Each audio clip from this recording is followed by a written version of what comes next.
Today's talk is very controversial, okay? You're not going to get a cardiologist talking about not eating and fasting. So this is a little unusual, but this is breaking ground. Because we're always looking for new ways to treat old diseases. Treating diseases or illness, nature has to have built something in there. People got better. People got ill, people got better. Some people, of course, died. But there must be mechanisms built into the body that make you better. And what I'm trying to do here is to tap into nature to see if there's anything in fasting. First, I heard about it going through medical school. I said, fasting can't be, fasting can't work. Fasting obviously does nothing. People didn't eat because they didn't have food. They fasted because the priest told them not to fast. They were fasting because they had 7 children and food for only 5. But the more I studied it and looking at the biochemistry, being a scientist, I got to substantiate a lot of the things that I say. And if I'm going to look at the mechanisms, I can't just come up with them. I got to look at the biochemistry behind it. So what I've done here is I've made a summary, pretty much. And I have no slides today because I was in surgery right until late afternoon and I never got a chance to finish off my slides. But I promise you all that just like the last 2 ones, this is being recorded and we'll put the slides in later on, maybe in the next week, and then we'll put it up as a proper slide presentation with the lecture in the background. So it'll be just like the previous ones. I hope you all enjoyed the previous 2 that are already on YouTube. Yeah, thank you. So with fasting, if we look back in history, we've been fasting all along. And Socrates was asked why he fasted. And he fasted for mental clarity. So do you get mental clarity when you fast? Well, he certainly did. And yet the prevailing wisdom is that when you fast, I'm going to get sleepy, I'm going to get tired, I need energy. And there's energy bars, there's those little drinks, energy drinks. And when you drink that, you're supposed to get energy. And it's not true. When you go and take a candy or an energy bar, you suddenly feel great. That's because you're a junkie. You just got your high. You just took a shot that boosted your brain's dopamine levels, and you went to the reward center, and that's why you felt better, because you are a sugar junkie. That's why you felt good. Because biochemically, there's no parameter that is measured in that patient to say that, yep, he's lacking energy, and now he took the shot, whatever it was, whether it's those energy shots or an energy bar, and now he feels great. So something's changed. None. This has been shown in animals, in human beings. Clearly, there's no biochemical change going on, none whatsoever. It's all in here. It's mental. So what happens is that when you're a sugar junkie, whenever you eat sugar or simple carbohydrates and you get that high, it goes to the dopamine center in the brain, produces all that dopamine. It's the reward center, and you get addicted to it. And then you need it, and then you feel better when you take it. So when you are fasting also and you're feeling tired and fatigued, there are reasons for that. But taking another shot of sugar or taking another candy is not the solution. It's nothing to do with that. It's the reward center. And eventually, after a few days, you will come out of that habit. Just like you take an alcoholic and stick him in a room and he can't drink anymore, after a few days he won't crave anymore. It's your craving. It's your craving. So one thing is a biochemical craving. The second thing is your Pavlovian reflexes, where it's 12 o'clock, you got to go down to the doctor's lounge and you got to eat. Are you hungry? No, I'm not hungry, but I got to eat. It's time to eat. It's evening, I have to eat. I'm not hungry, but I have to eat. So a lot of our behavior is incongruent to our physiology. Our brain has interfered. Our mind has interfered with our body, and we stopped listening to our body. Why did we stop listening to the body? Because you were told to stop listening to your body. By who were you told?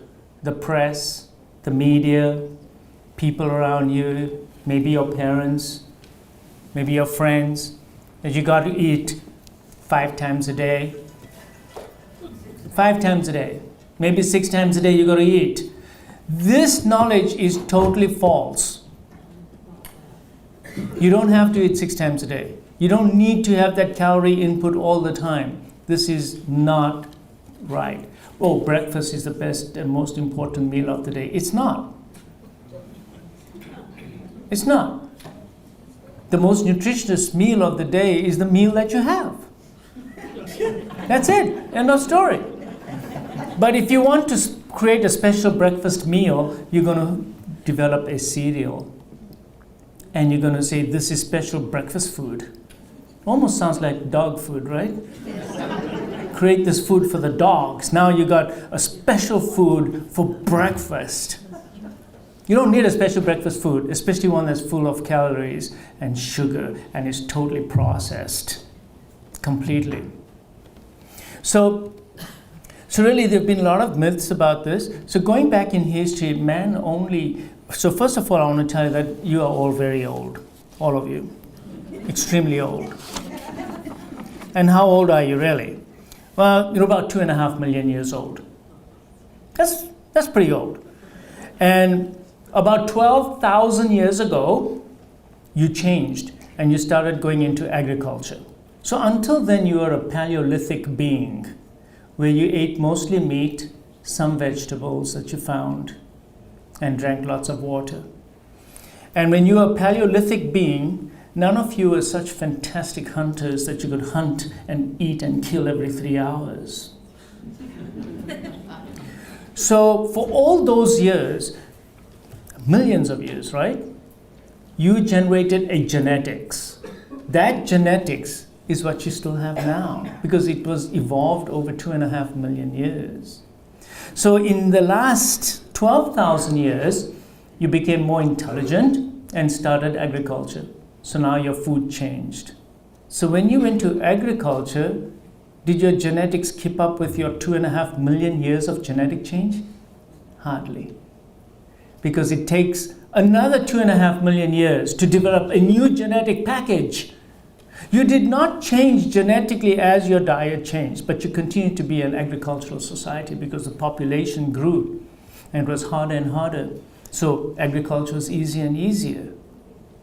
And then, in the last 200 years, you change your diet again. Now you are industrialized. And now you start eating processed foods. Vegetable seed oils. I told you about that before in a previous lecture. Totally processed. You need massive factories to produce vegetable seed oils. It is so processed. And yet now, we consume that like it's going out of style. All of you consume vegetable seed oils, whether you like it or not, because it's in all processed foods. And yet that food, if you look at your entire evolution as 24 hours, that food only came to you in the last 10 milliseconds. How do you expect your body to respond genetically and hormonally to that food that you only just introduced to your genetics? So before you put anything new in your mouth, you got to decide that, is this in keeping with my genetics?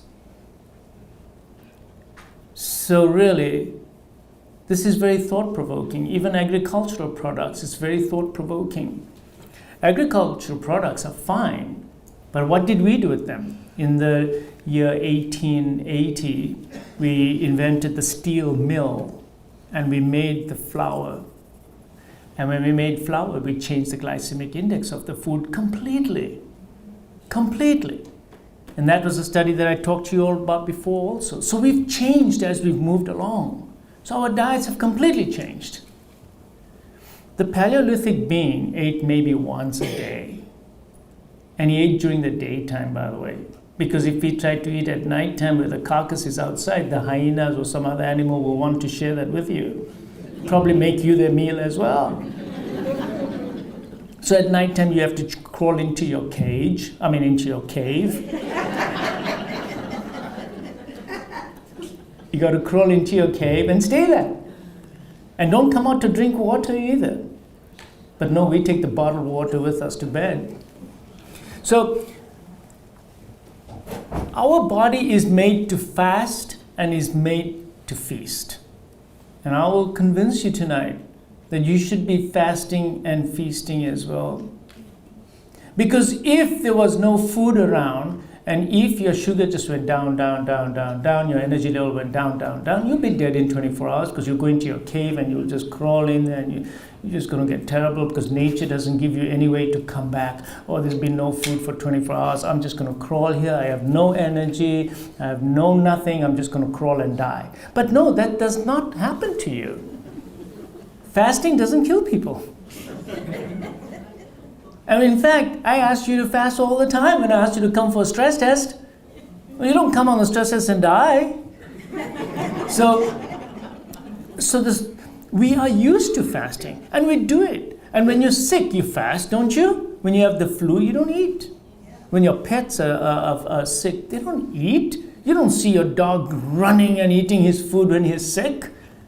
He stays in the corner and he does not eat. There's a wisdom in that, and that wisdom is the physiology. Because the physiology of the body is saying that, hey, look, eating is dangerous. Eating takes up a lot of energy. Eating takes up, if you put in about 100 calories of food into your body, it takes about 60 to 70 calories of your body to digest that food, and then you get a little excess. So eating is an energy-consuming activity. But most of us don't think of it like that. You just think that all that eating is going to go right in and do me all that good. A lot of energy that goes into it. Eating is dangerous.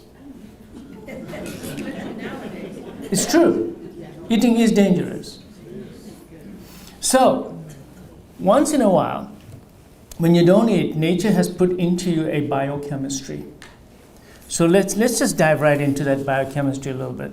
So the first thing that's going to happen is that you stop eating. In the first 12 hours, your body's going to say, no food coming out. It's going to wipe up all the glycogen that is in your liver and in your muscles. That's a normal process. It's going to use glycogen. So your sugar level or your glucose level will be maintained. What about protein? You got plenty of protein in your body.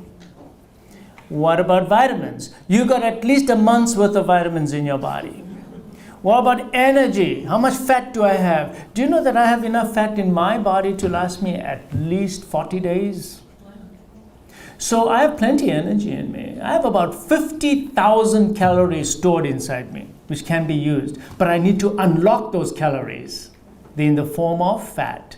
So you eat, you store in the form of fat, and that fat should be utilized now.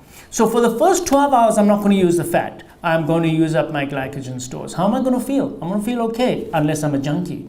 Then I'm going to want to eat, that's junkiness. Because your sugar will never drop. I'm going to say that again. Your sugar will never drop. You can fast for 7 days. Your blood sugar will come down, but you will not become hypoglycemic and have an attack. Unless you're on insulin or you're taking diabetes medications. So how does the body keep the sugar up? Well, I told you that in the first 12 hours you get glycogen. After 12 hours, what happens? You get gluconeogenesis. That means new glucose is being made. Gluconeogenesis. Where does that glucose come from that comes into the bloodstream? Where does it come from? Comes from protein. But it's not the protein in the muscles. Protein is always being turned over in your body. But this time, the protein that's normally going to turn over turns into glucose. So your glucose level is maintained for another 12 hours or so. During this next 12 hours, there's a small increase in ketosis. So let me explain ketosis to you. Where does that come from?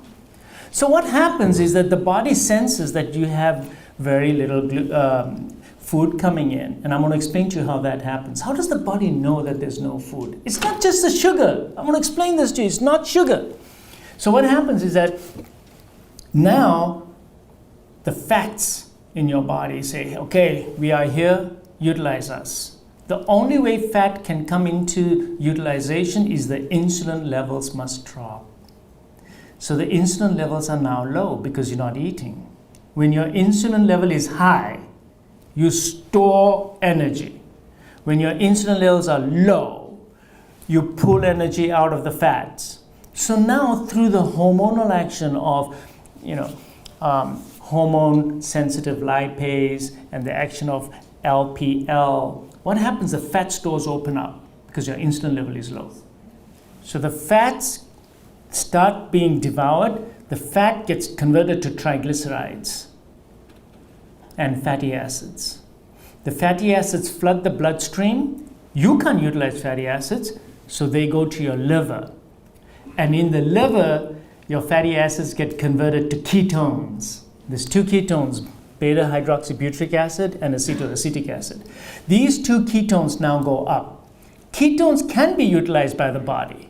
And this is the great breakthrough that I want to tell you, that ketones can be utilized by every cell of your body, including your brain. You are told that the brain is an obligate glucose utilizer, can only utilize glucose. It's absolutely wrong. There was a study done in Britain where what they did is that they brought the blood sugar down to 30, but they pumped the patient full of ketones. And they were all sitting and talking and having fun and not a sweat. The only one that was sweating was the doctors. Because the blood sugar, he should be having convulsions. The brain can utilize ketones. After a 7-day fast, 70%, up to 70% of the energy utilization of the brain is through ketones. And the brain likes it. And there's even studies to show that when the brain utilizes the ketones, it actually is a cleaner burn. It burns more cleanly.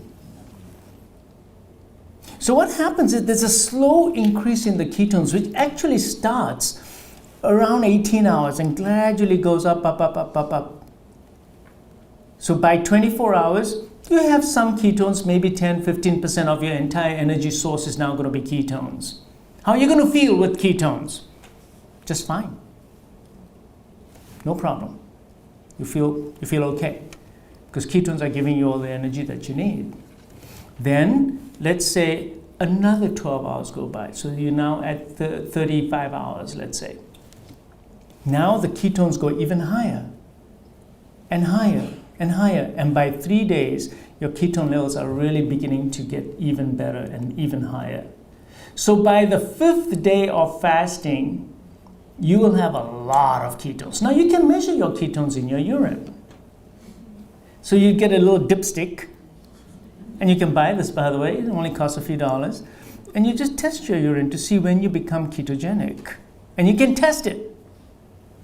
Now, if you've been on a low-carb diet, low-sugar diet, you will go into ketogenesis earlier than somebody who eats a lot of sugar because he's got a whole bunch of glycogen in his liver. Because you got to remember, go through the glycogen first before you start burning ketones. So someone who's on a very low-carb diet, he'll go into ketogenesis much faster.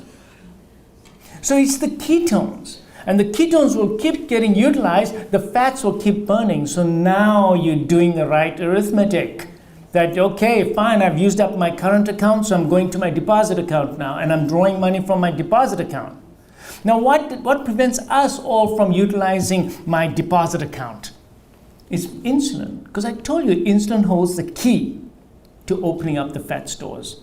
So you want to utilize your fat stores, you have to drop your insulin level. Now, how am I going to drop your insulin levels right now? There's only one way for me to drop your insulin levels, and that's to put you on a fasting program. So now you choose which fasting program you want to be on. Do you want to do alternate day fasting? Do you want to do 18-hour fast? Do you want to do 3-day fast? I mean, how do you want to do this? And that's something we'll talk about and see what kind. But what am I saying here? What's the trigger here? Which is the hormone in the body that's the elephant in the room? It's insulin. Just like my last talk I told you about.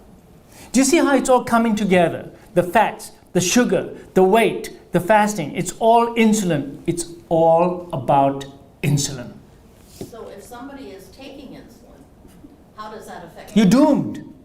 There we go. So somebody who's taking insulin, show me somebody who takes insulin every day and, oh yeah, I can lose weight just like that. They can't lose weight.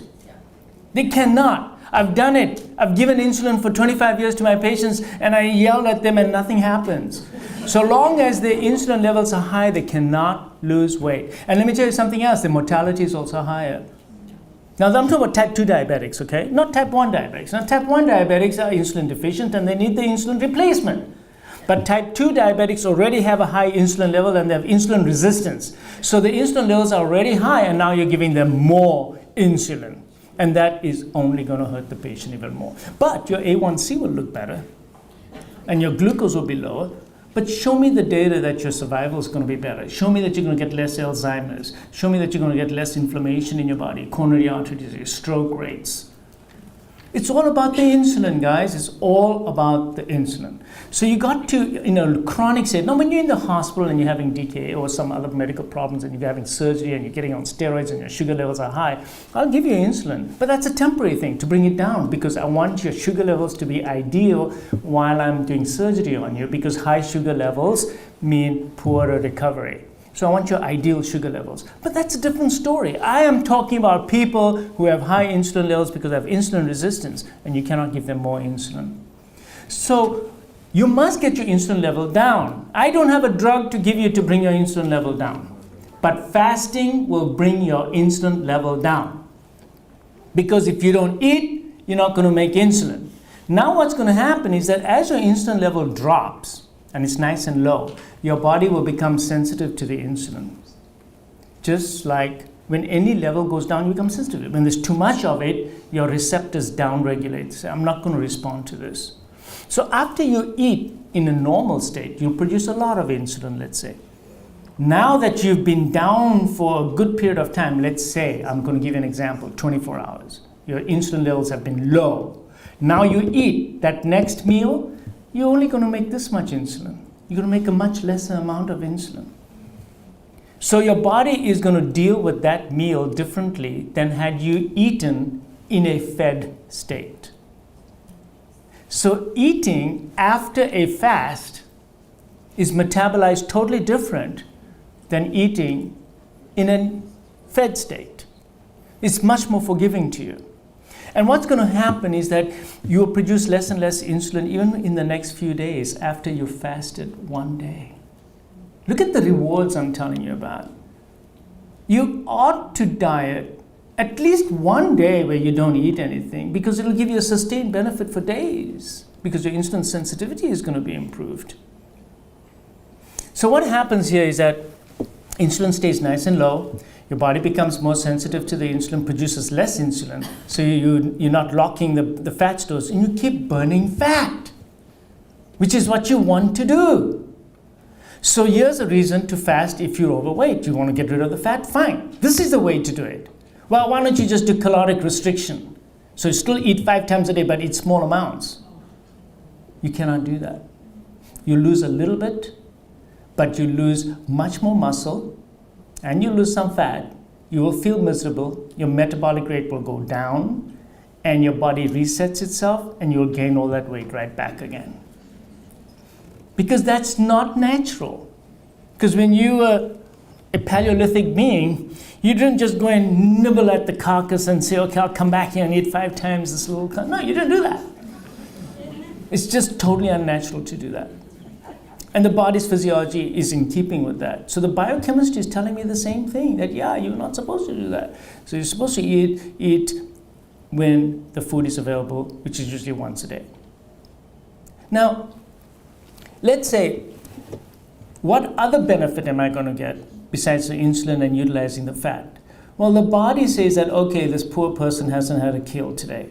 So he's crawled into his cage. Well, I got to get him out of there. Can I get him out by decreasing his metabolic rate? No, I increase his metabolic rate. How do I do that? After a fast or during that fast, especially after 18 hours, your epinephrine levels increase. Your adrenaline levels go up. Your cortisol levels go up. Your metabolic rate goes up. You start feeling better, more bushy tail, bright-eyed, because you're looking for your next kill. Because if you walk out there with your eyes half droopy, you're not going to see the kill. The deer will walk right by you, and you won't have any energy to chase it. But now you're pumped up. Your metabolic rate is high. You're more alert. You're awake, and you will get your kill. There's another thing that happens when you fast. You produce a stuff called brain-derived neurotropic factor. So what happens is that the body starts producing a hormone that goes to your brain and tells your brain, switch on. And you actually make new brain cells. You actually make new brain cells. Show me a drug that's going to make new brain cells. So in a fasting state, you actually make new brain cells because nature wants to teach you that this is how you got into the situation, learn from it, remember it, and now get out and get another kill. You see? It makes you better. It makes your brain better. What else does a fasting do? Growth hormone. So, do you know how much growth hormone costs? A small 0.1 injection is about $400. 0.1. 0.1 is $400. It's so expensive, right? But did you know that if you fast, just a 1.5 to 2 day, there was a 2-day fast in the study. A 2-day fast produced a 2,000% increase in your growth hormone production in a man and 1,300 in a woman. So it is the best way to boost your growth hormone level. Now, why would I want growth hormone? Because growth hormone is the hormone that keeps you young. It's the growth hormone that makes your skin better, that replaces the dead parts better, and your muscles grow. So your muscles actually grow. So you do 10 reps, you're going to put on more muscle than if your growth hormone is low. Growth hormone is low. You could be pumping iron all day long and you'll just get achy muscles. But you will not grow muscles. To grow muscles, you need growth hormone. You want to stay younger, you need growth hormone. Now, there is a condition called adult growth hormone deficiency, and of course children have it too. And they have short stature and slow growth, etc. And in adults, there's a similar one, and it manifests itself as an elderly person who's just, his muscles are all wasted, he's got no energy, he's got a blank in his eye all the time, he's just can't think, and he's very weak, and he's just sitting around. You measure his growth hormone level, it's very low. You give him some growth hormone, he feels a lot better. But the problem with exogenous growth hormone is it has a lot of side effects. So that's why right now it's not approved by the FDA for me to give people growth hormone. But the best way to give yourself growth hormone is do one fast. Do one fast, and your growth hormones will go up. What else happens when you're fasting? So growth hormone, I told you about 24 to 48 hours if you really want to get the full benefit of growth hormone. Now, there's a condition called autophagy. I'm going to explain to you what autophagy is. Autophagy starts actually at about 18 hours and then gradually increases, and it's maximum at 3 days. Sounds terrible. It's not fair. But you know what? Even if I get some autophagy after 24 hours, I'll be very, very, very happy. But if I want to maximize my autophagy, I'll go for a 3-day fast. So let me explain what autophagy is. Autophagy, the Nobel Prize winner got it 2 years ago, got the prize on autophagy. So what happens in autophagy is that when you are nutrient deficient like this, the body senses that there's no nutrients coming in, and there's a thing called mTOR. mTOR levels go really, really low. This is a protein kinase in the body, and it goes really, really low, and that turns on autophagy. What turns off autophagy is mTOR levels are high. What causes mTOR levels to go high is eating mostly proteins. So let's come back again to autophagy. So what autophagy does is that it takes your cells, and the cell has a lipoprotein membrane around it, and there's all the intracellular organelles in it. But in the course of time, those cells, the intracellular organelles, some of them become redundant. There's protein lying around. Whenever there's work, there's going to be garbage. So there are old intracellular organelles and some proteinaceous materials that are just lying around in the cytoplasm. So the body says, I need energy. Recycle. I need to recycle. So the first thing it does, the cell stays alive, and it takes those intracellular organelles, breaks them down, packages them into the lysosome, and digests it, breaks it down into its pieces, So whether it's the sarcoplasmic reticulum or other intracellular organelles, breaks them all down and exports it out of the cell. Once it's exported from the cell into the bloodstream says, aha, I've got some new building blocks now, and the body reutilizes that. Okay, so the body now starts utilizing your intracellular organelles.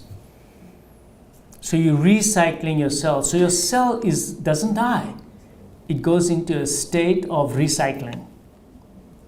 And you recycle your mitochondria as well. So mitochondrial parts, because there's a lot of oxidative stress going on in the mitochondria. So what happens is that that cell is now going to be depleted of its old non-functional parts. And then when you do it, guess what gets repaired first? All those organelles. So you basically rejuvenate your cells. Now, if you're constantly eating, you will not rejuvenate those cells. And the biochemistry is so beautiful that these cells now are functioning better, they're younger, and they are going to last longer. They're more resilient also to disease. I'll come to that in a minute. So autophagy makes your cells better, younger, restoration. It's like a reset switch. So how do those organelles redo themselves? Well, they rebuild themselves because when you then eat, because you've had autophagy, a signal goes from those cells to the bone marrow to say, hey, listen, I used up my intracellular organelles. When you get new ones, new supplies, send them to me. So the bone marrow, when you eat, makes stem cells. Have you heard of stem cells? No, it'll cost you $1 million. Just go out and get some. It'll cost you a whole lot of money, and it won't work. Because when you inject stem cells from the outside, the residence rates are wrong because they didn't get the message of where to go to. It's all artificial, so it doesn't know. So the brain, look, I injected stem cells in the heart when patients had myocardial infarctions. I was here doing the study upstairs. And what was the residence rate? Residence rate is how many of the stem cells actually ended up in the muscle where I wanted it to stay and repair the heart. Less than 0.1%.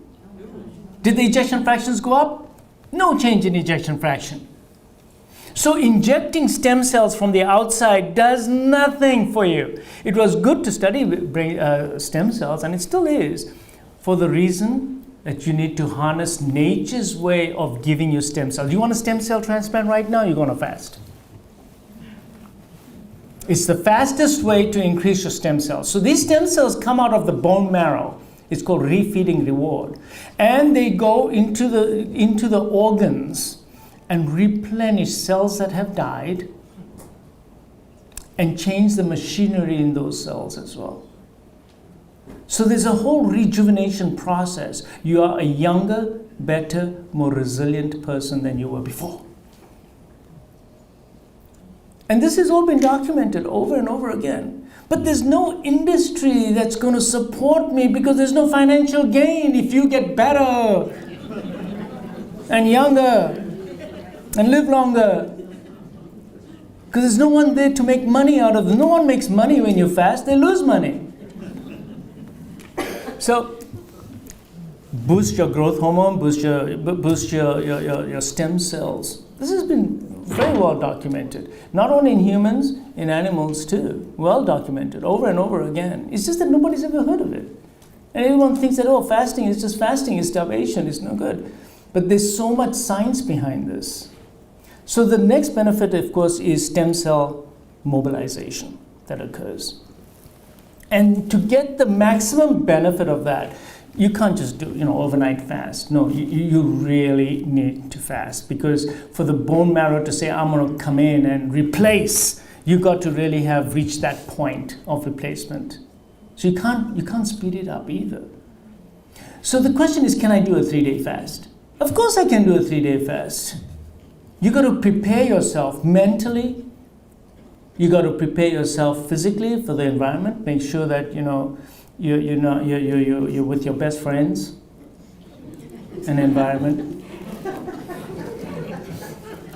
And you got to have water so that you don't get dehydrated. So you can do it. All of us can do it. So you can fast for different reasons. So when would I want autophagy?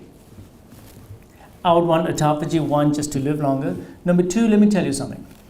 If you do a 7-day water fast, the studies done in Boston at the university showed that your lifetime probability of getting cancer is reduced by more than 70%.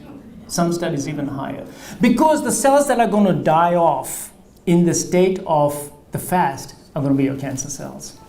Because your cancer cells, look, if I want to do a PET scan on you, I'm going to give you radioactive material. It's got glucose in it. Well, excuse me, the glucose is really low, and the insulin level is really low, so the nutrients that the cancer cells want are not there. Cancer cells do die off. So let's talk about cancer for a second. So the studies have been done. And if you fast a person only for 36 hours, that's it, and then give them chemotherapy in that state, they're going to tolerate the chemotherapy better. They're going to have less side effects from the chemotherapy. There's going to be death of cancer cells, and your normal cells are more resilient now, and you're going to get less death of your normal cells. Do you understand what I'm saying? So what happens when you're fasting, your normal cells become more resilient. So when you give the chemo, only the weak guys die, which is the cancer cells. Because you've strengthened through this fasting process your normal cells. So I wanted to do this protocol upstairs in the bone marrow unit where we do a lot of chemotherapy on these patients. But no, nobody said, okay, we want to do this project. They said it would be inhumane to tell our patients to fast before we give them chemotherapy. So what we do, we feed them, then they get nauseated, then they vomit, so we give them Zofran, and then they still don't do that, so then we'll put TPN on them. Because we've all been indoctrinated that we have to feed. I'm just telling you all right now, if any of you get a myocardial infarction, you get admitted to the hospital, I'm making you an NPO. I'll put IV fluids on you, but I'll make you NPO. So even if you do vomit, you're not going to aspirate. You know how much aspiration we see in the hospital over here? And pneumonia and all that from aspiration? It's terrible. Because I'm force feeding you in a sense. Wait a second, your body is not hungry, don't eat. But no, the trays get brought to you, you have to eat. You don't have to eat. There's a reason why you have anorexia when you're sick. Pay attention to your body. Your body's telling you don't eat, then don't eat. You won't die. You might die from eating. So, cancer. I predict that in the next 5 to 10 years, there's going to be major cancer treatments associated with adjunctive fasting. And that's coming, definitely. It's on its way. What else can be used for? Autoimmune diseases. There's numerous studies to say that you have inflammatory bowel disease, rheumatoid arthritis, lupus, any of these conditions, and you get a flare-up of it, fast for 3 days. It's the most potent thing you can do as an anti-inflammatory. Because first and foremost, your bowels are totally quiet. There's no energy being used for digestion. Your body's energy resources will be utilized to repair yourself. A lot of autoimmune diseases start from your gut as well. Gives your gut a chance to heal so that you get less leaky gut syndrome. So that fast actually heals, it gives your gut a chance to heal as well. Autoimmune diseases get better. Then what about diabetes? Diabetes definitely gets better because I just told you the insulin resistance gets better. So that gets better. What about Alzheimer's? Oh yeah, poor granny, we can't pull the tray away from her. But sometimes that's the best thing you could actually do. Give her lots of liquids and don't feed granny for 3 days if she's got dementia. Social services will be after you. It could be anybody, not just the granny. But don't feed her for 3 days. Just give her lots of water. I promise you, neurologically, she'll start waking up. The fog will go away. The confusion will get better. It can get better. And it should get better. And there's no harm in trying because she won't die in 3 days. So 3-day water fast. So what do I mean by the water fast? 3-day water fast. That means you can only drink water for 3 days. So drink lots of water. Now why do you need to drink so much water? Because all reactions occur in water. And secondly, you pee a lot when you're fasting. But I'm not drinking that much. I'm not eating. And how come I'm peeing so much? It's because when your insulin levels go down, insulin holds on to water. Now there's no more insulin, so that water gets diuresed out of your body. So you will notice that you pee a lot, so you need to drink more when you're fasting. That's number one. Now, what about electrolytes? Well, electrolytes will be conserved by your kidneys. Your kidneys are very good at holding on to electrolytes. So there's plenty of electrolytes in the body. Do you know that if I have sodium, if I don't take in sodium, the last molecule of sodium will be reabsorbed by my kidneys. Not a single molecule will be in my urine. That's how good it is. So the kidneys will take care of everything. The kidneys will not allow you to lose sodium or potassium. Now, if you're already starting out with a half-empty plate, yeah, you may get some depletion, but you can get that tested. And on refeeding, I'll give you some clues on how to improve that when you refeed yourself.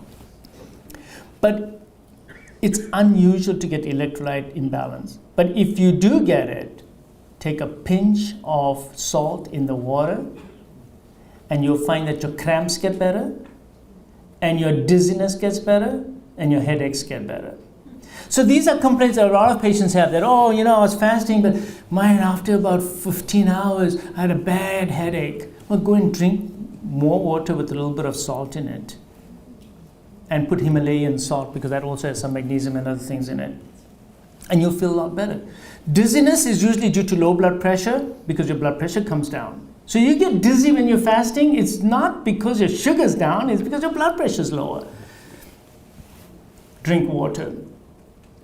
And cramps. Some patient gets cramps, put the salt again. And also in the evening, put yourself in a tub of Epsom salts. Or you can get some magnesium, and there's a liquid magnesium you can just put on your skin, you can spray it, and that'll give you magnesium.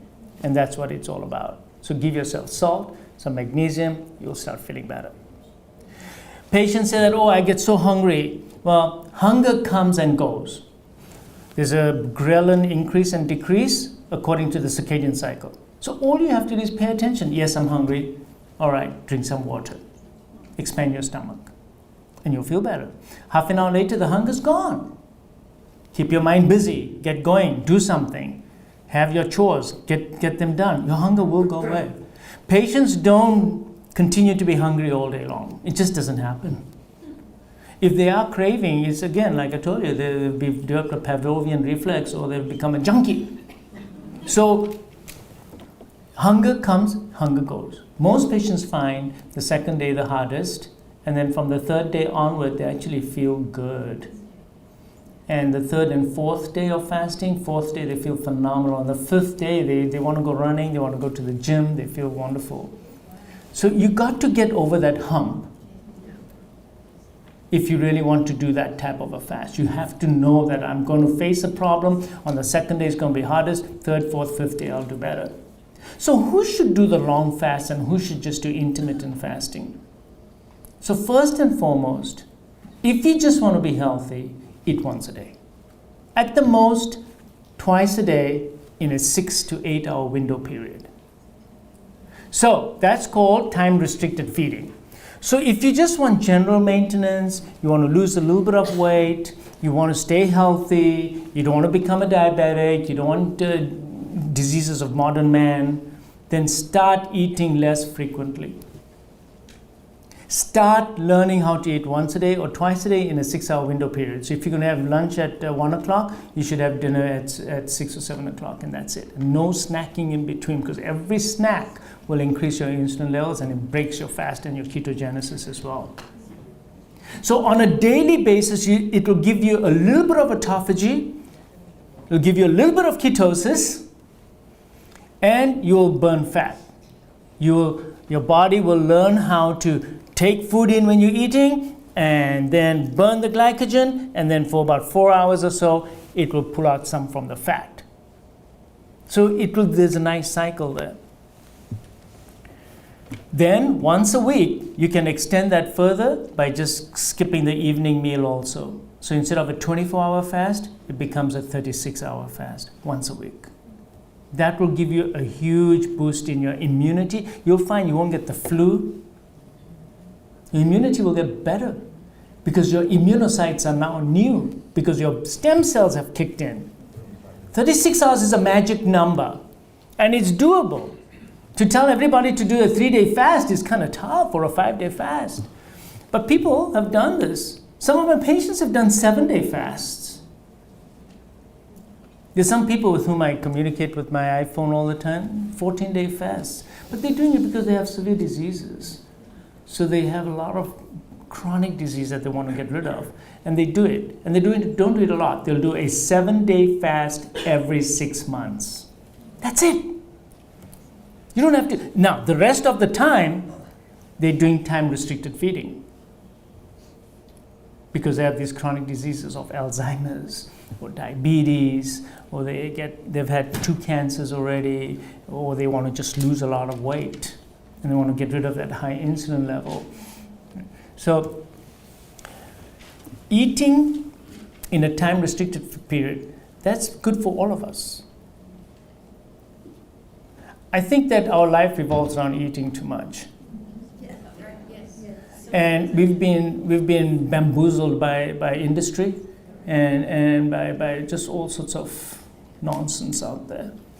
And there's a growing community that understands this. So I just want to give you a little bit of chemistry. I want to tickle you with some chemistry. So how does the body know that you didn't eat? Because all of you think, oh, it's sugar. My sugar level go down, that's how my body knew that I didn't eat, right? No, it had nothing to do with that. Your body knows what you ate. How did it know what you ate? How much protein, how much fat, how much sugar? It's very complicated. But one of the things is your NAD, which is one of those little molecules inside your cells. And it looks at the ratio of NAD to NADH. And that is determined a lot by how much fat metabolism is going on in your cell, which occurs in the mitochondria, and how much glycolysis is occurring in your cytosol. Long and short of it, you don't need to know all that. All you need to know is your body knows what you ate. So, when you are in a fasting state, they mobilize a bunch of enzymes or proteins called the SIRT1 molecules, SIRT-1 molecules. They go up in your body in a fasting state. And in that state, it binds to acetyl groups. Now, what's so important about that? So when the SIRT is up, it binds with acetyl groups on your histones, which are on your DNA. So you all know, now this is just follow me on this, because this is really, it's exciting, because if you know the knowledge behind this, you'll get excited about it, and you'll want to do it. So your DNA, you have your full set of DNA, of which you only express a fraction, less than 1%. All the rest of your DNA is all covered up with the histones. Histones are like a spring that's over your DNA and doesn't expose it. So what the SIRT does, it binds to the acetyl groups and it untwists histones in certain parts of your DNA so that that part of the DNA can start making proteins. So it's called expression. Your genetic expression changes because now you're making new proteins. So you see how your diet affects which genes are now going to be expressed. And those genes make proteins, and that's how they carry out the effect in your body. So the SIRT1 actually activates a gene called the FOXO3 gene. And this FOXO3 gene activates many other genes, and this is what those genes do. And it's very exciting. It activates all the antioxidant genes in your body. Naturally. Naturally. So you don't need to go and buy vitamin C and vitamin E and all these things. And yeah, so what activates FOXO3 also? Turmeric does that. You think turmeric is an antioxidant? It is, but through the mechanism, it turns on a certain gene. In itself, it has no antioxidant properties. Why am I doing vitamin D3 levels on everybody in my office? Because one of the most important vitamin involved with gene expression is vitamin D. If you're vitamin D deficient, your gene expression is handicapped. So when things happen to you, or when you're not eating, or when you get sick, your body's genetic material cannot reveal itself in a normal way that you're supposed to. Do you understand what I'm saying about vitamin D? You're handicapping yourself in your own ability to repair your body because you're vitamin D deficient. And I can tell you right now, 90% of you in this room are vitamin D deficient. 90% of you are vitamin D deficient. I can tell you that for sure. That's why all of you have to get your vitamin D levels done, and you need to be taking vitamin D3. If you are low and you need to be sitting in the sun for 10 minutes every day, you got to do this. You cannot guess what your vitamin D level is. You need to check it. So vitamin D is involved in over 300 different reactions, and most of them got to do with genetic expression. Heck, I want to know that. Because I want to express my genes to the best of their ability and make them responsive to everything that's going on. So the FOXO3 gene is really important, antioxidant gene. Then the next gene is DNA repair. So it activates my DNA repair mechanisms because my DNA is bombarded every day by radiation, by toxins, by food also, and my DNA crumbles every day. That's why I get old. So that's no good. So it makes you younger. So FOXO3 repairs your DNA, makes your telomeres less short. So they stay nice and long. And you know that telomeres are very important, right? Because the longer they are, the longer you're going to live. Apoptosis. Apoptosis is cell programmed death of the cells. So it controls that. Clearance of senescent cells. That's autophagy. Getting rid of old cells. Because you don't want old cells hanging around in your system. So old cells get cleared away as well. Then protein structure and maintenance. This is Alzheimer's disease. What is Alzheimer's? Alzheimer's, the brain cells don't work very good. Why don't they work very good? Because there's a proteinaceous material that is built up inside it, and that kind of hurts the mechanisms of your brain cells. That's amyloid deposition. This is involved with that too. And then stem cell mobilization, brain-derived neurotropic factor, all these things I already mentioned, they're all through the FOXO3 mechanism. You want to get good FOXO3, you need to have vitamin D in your system, and you need to be eating the right food. And the right food means no processed foods. Everything that was there 2.5 million years ago, vegetables, some fruit. Oh, by the way, I want to talk about fruits. Overrated.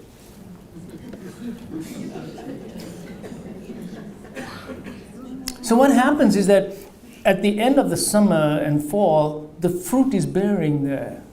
And you're supposed to eat the fruit with all that fructose to get you through winter, but winter never comes. So you keep eating throughout the year. And you keep gaining the weight. So fruits are good for you, but you're supposed to eat one fruit a day. That's it. And choose the most colorful fruit you can and mix it up a little bit. But please don't eat 5-6 fruits a day. I mean, that's just crazy. And eat fruit that have a low glycemic index.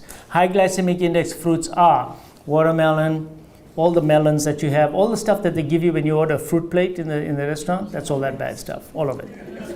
The kiwi fruit in it is bad. The grapes are bad. Bananas are 50-50. But the best things are apples, peaches, plums, apricots. Those are very healthy for you, right? Because there's a lot of fiber in it also, low glycemic index. So there you go. Pears are very good. So now, what other agent helps you to express your SIRT1 better? It's omega-3.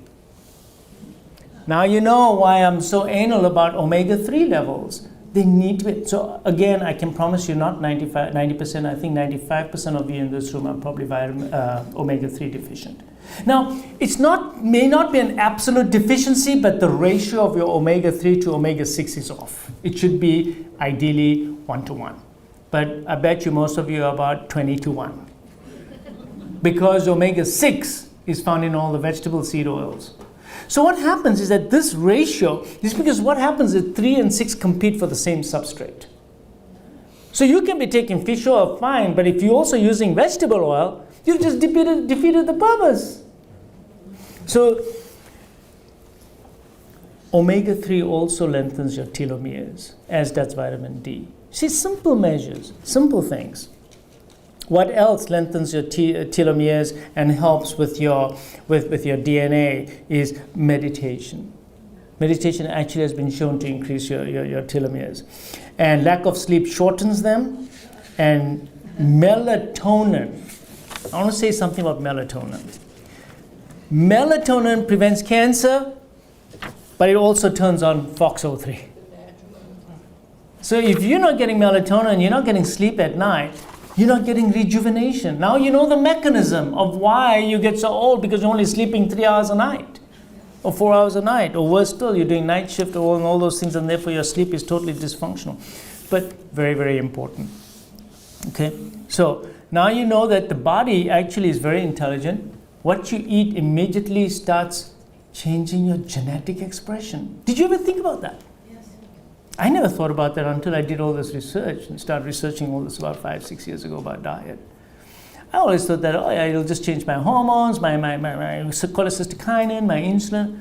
My genetic expression changes with every meal that I eat? Yes, it does. It's very empowering to know that. Don't forget it and pass it on. So when you eat proteins, you produce a stuff called insulin-like growth factor 1.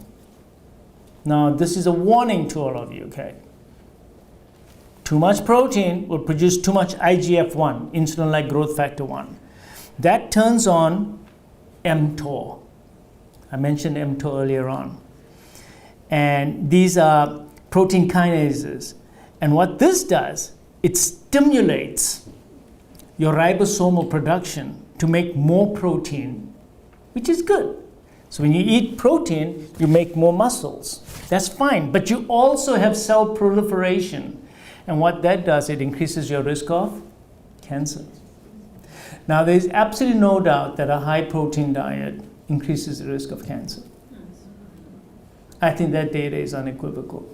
It's been shown in animals and also in some human studies now. Does it depend on the type of source? The mTOR also decreases autophagy.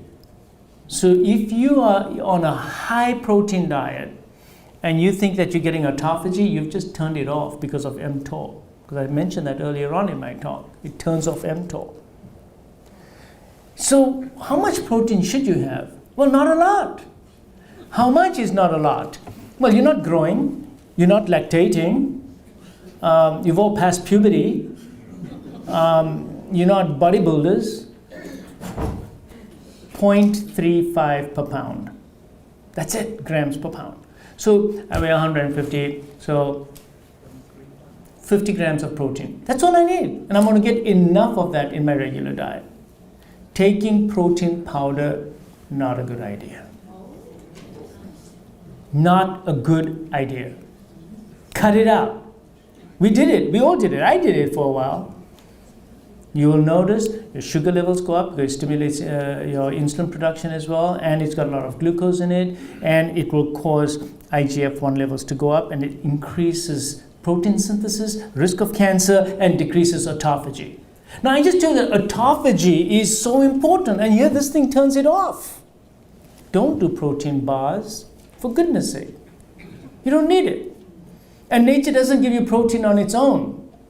It gives it to you in the form of meat. You want some protein? Go and eat the meat. You want some protein? Go eat the chicken or the fish. And make sure it's nice and lean and not fed on corn, because then you'll get too much omega-6 as well. So there you go.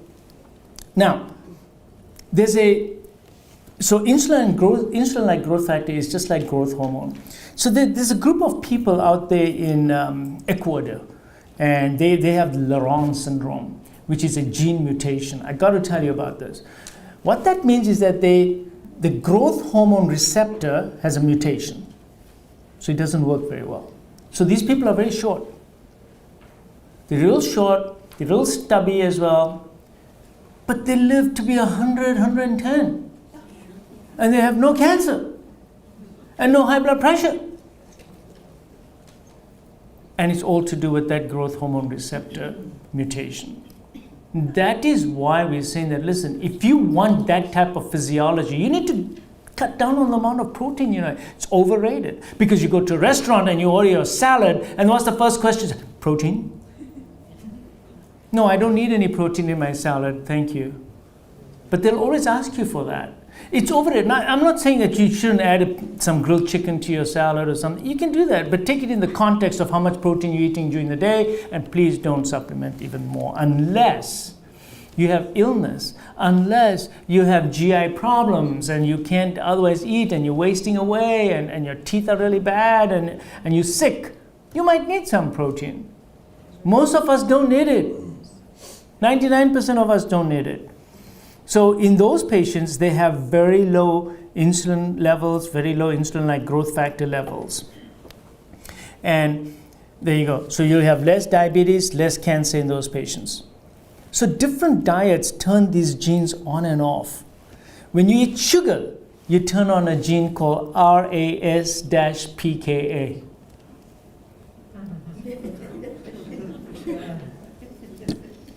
It's crazy. So this is a protein kinase as well. And what does that do? Again, it turns off autophagy, increases the production of your insulin, and basically makes you more inflammatory because it turns off all those things.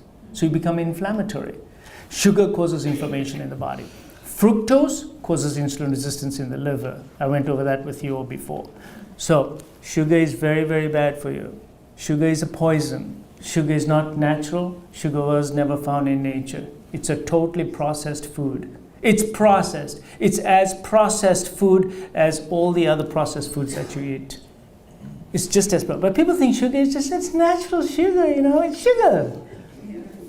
No, it's not sugar. It's processed. It's totally processed. There's no such thing as sugar. It's totally processed.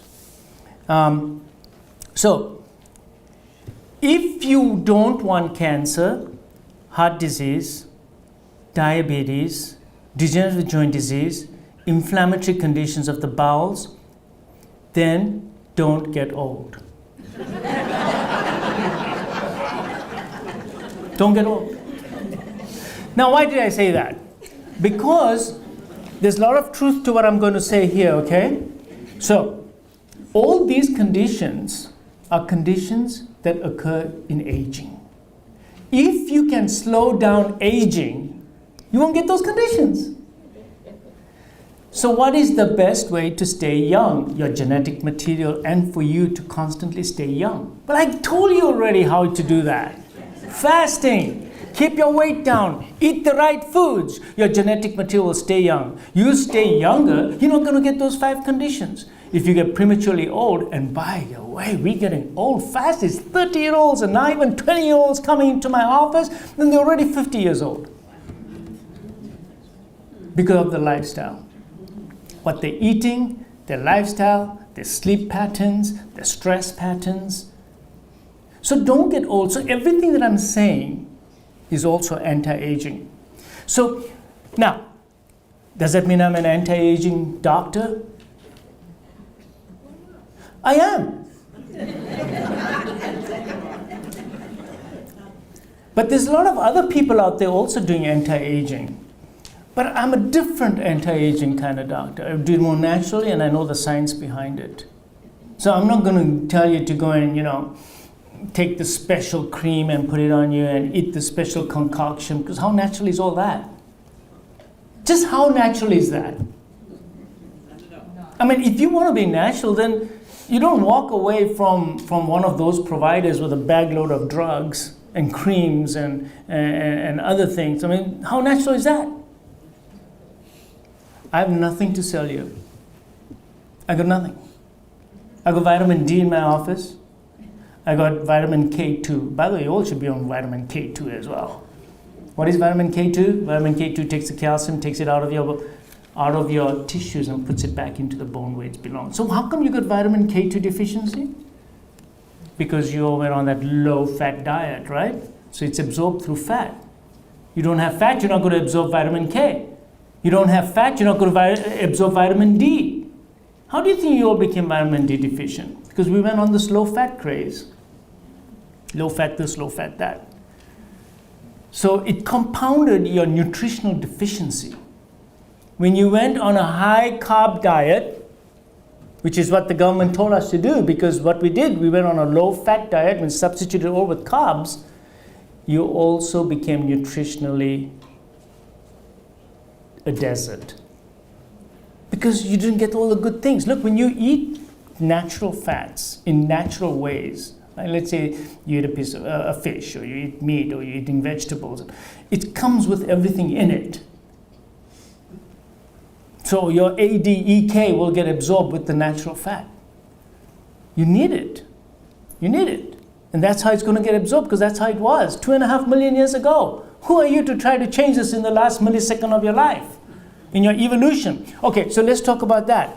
How many generations were before you? Because that will be an eye-opener for you. I have it written down here somewhere in my notes. How many generations have gone by? And it's a real eye-opener. Oh man, where did I write it? Oh yes. Oh yeah, here it goes.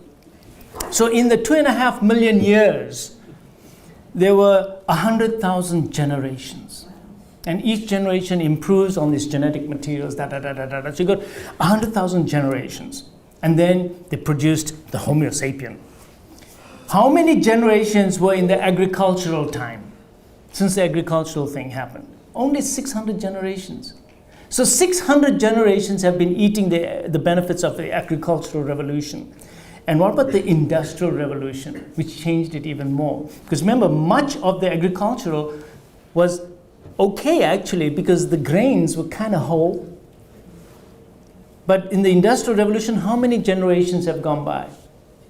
Only 10. Only 10. You have no chance of survival. Because your genetic material hasn't had a chance to even change. There's only been 10 generations. So you drastically change the way you live, you drastically change your diet, and you expect 10 generations to drastically change your genetic material.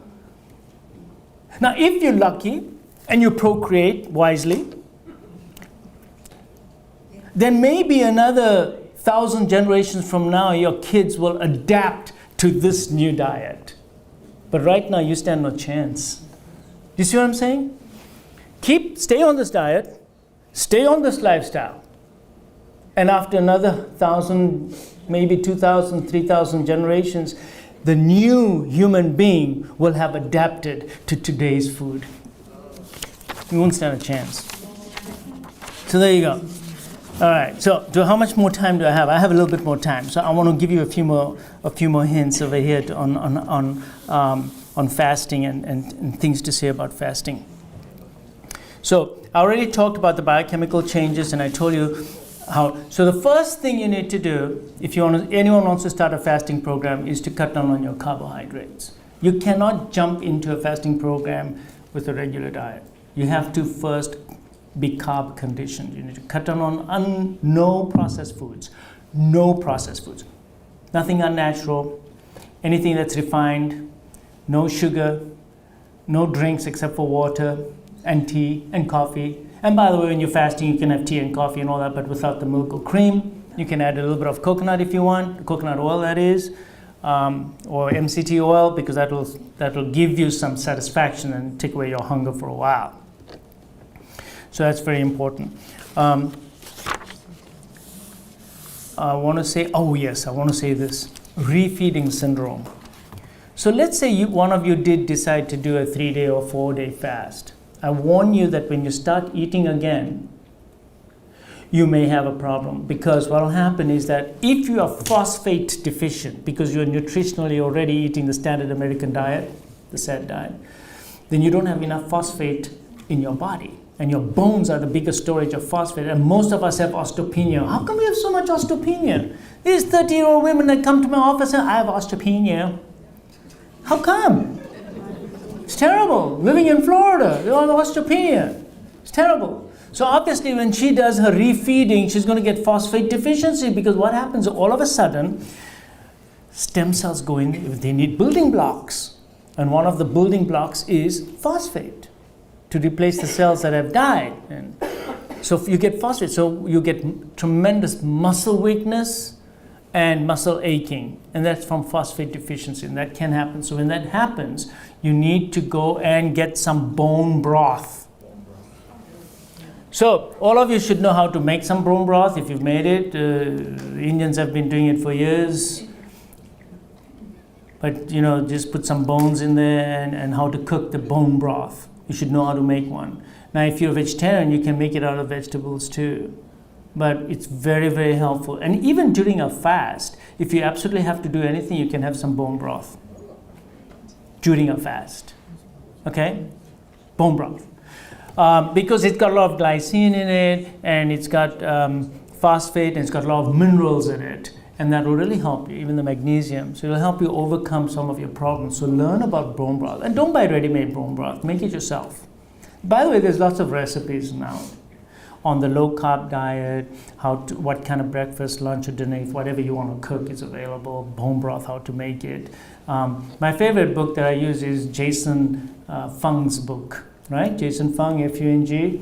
He's the nephrologist up in Canada, and he sees all these really heavy-duty diabetics, and he does amazing work. But you see, he's learned all these tricks to make success.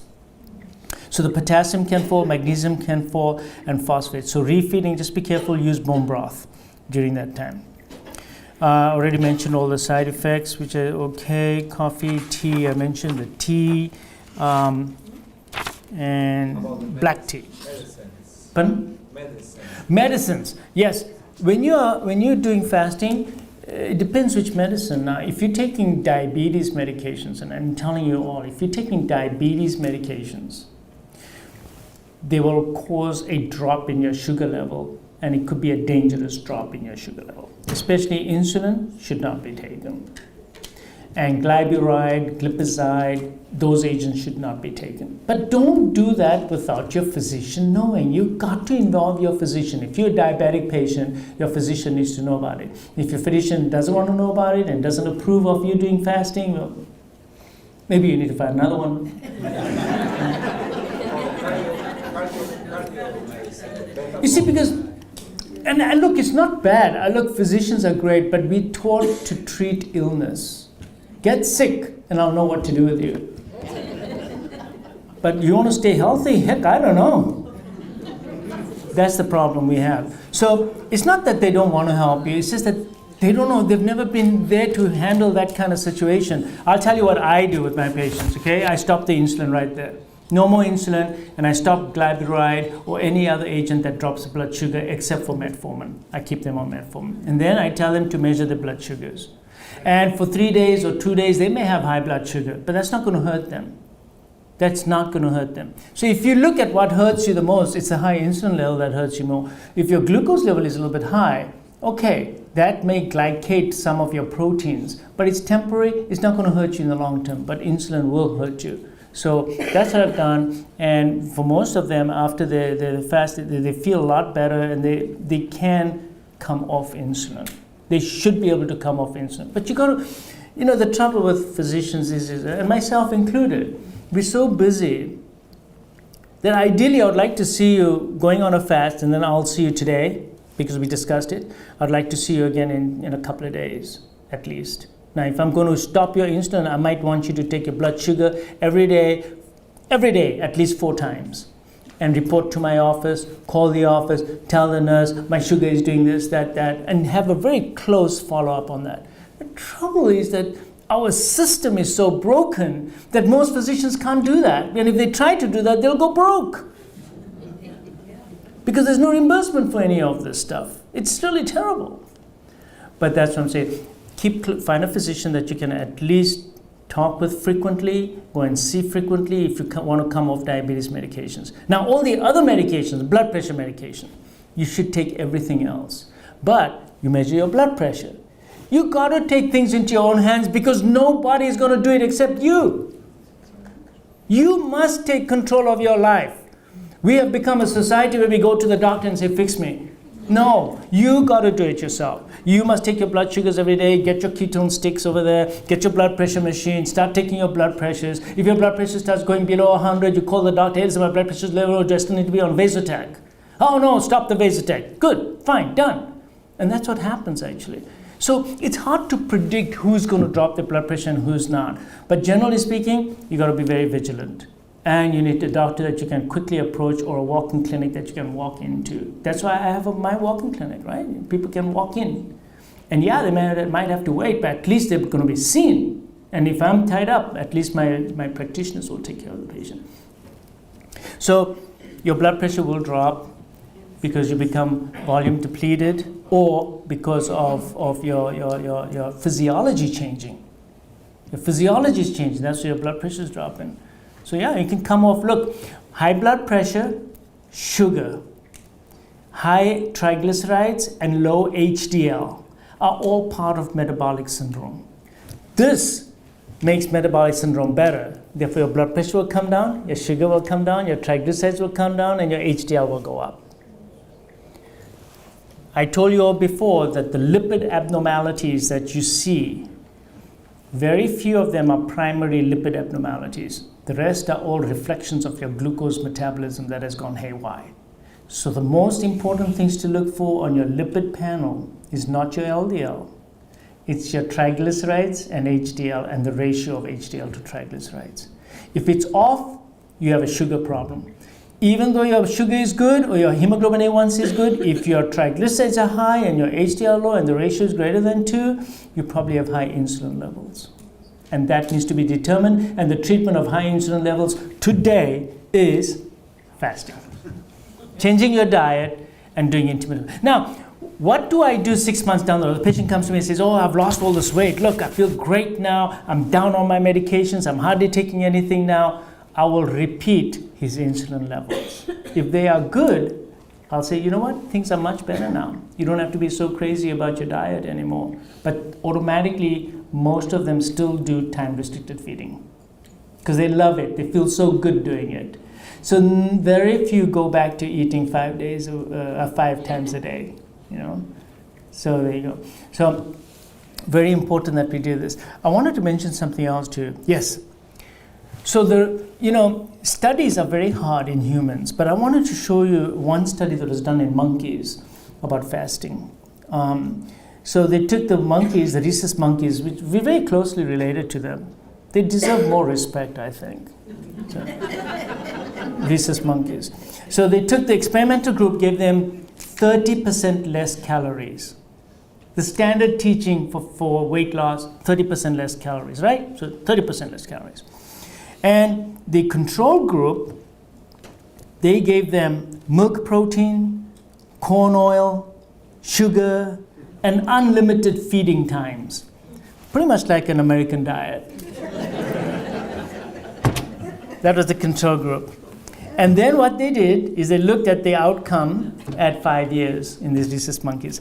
There was 20%, those who had restricted calories, the 30% restricted calories, they lived 26% more than the control group, 50% less cardiovascular disease, and greater than 90% no diabetes, just by cutting calories down. Our food is so full of calories. The more calories you eat, the more disease you're going to get. There's absolutely no doubt. So now, the NIH, they didn't want to be outdone, so they did a study. They also did 30% caloric restriction. But in the control group, now watch what they did in the control group. They gave them plant proteins, no animal protein except for a little bit of fish. 5% fat only, so they gave them some fat. 4% sugar in their diet. And they were only fed twice a day. And what did they find? What do you think? Did those monkeys do better than the 30% caloric restriction, or do you think it was as good as the caloric restriction? They did better. Yeah. So again, it's your diet. So just simply cutting down on 30% calories is not the way to go. It's no longer calories in, calories out. It's how your body reacts to the calories and what calories go in. It's your hormonal response.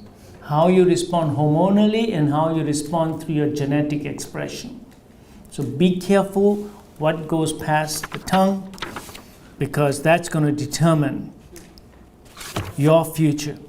And I always like questions and answers, so I'm going to stop right there. But today's main message is, if you want to do a serious fast, talk to somebody who knows a lot about fasting. Do it with somebody Talk to your doctor if you're on diabetes medications or blood pressure medications. If you want to simply replicate the Paleolithic way, eat once a day or twice a day only, do it in a time-restricted fashion, all of you can do it. All of you. You don't need medical permission to do that.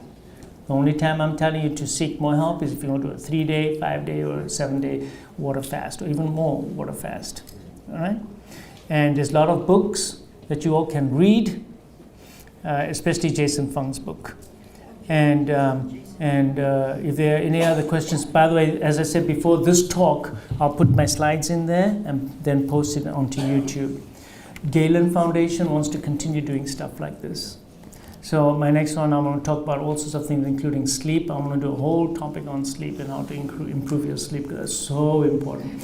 So I want to do that, but Galen needs help as usual. So any help you all can give Galen Foundation is very. It's a 501(c), and if you know people who would like to help this type of organization, ask them to help us out as well. And of course, they can come to our talks and our websites as well.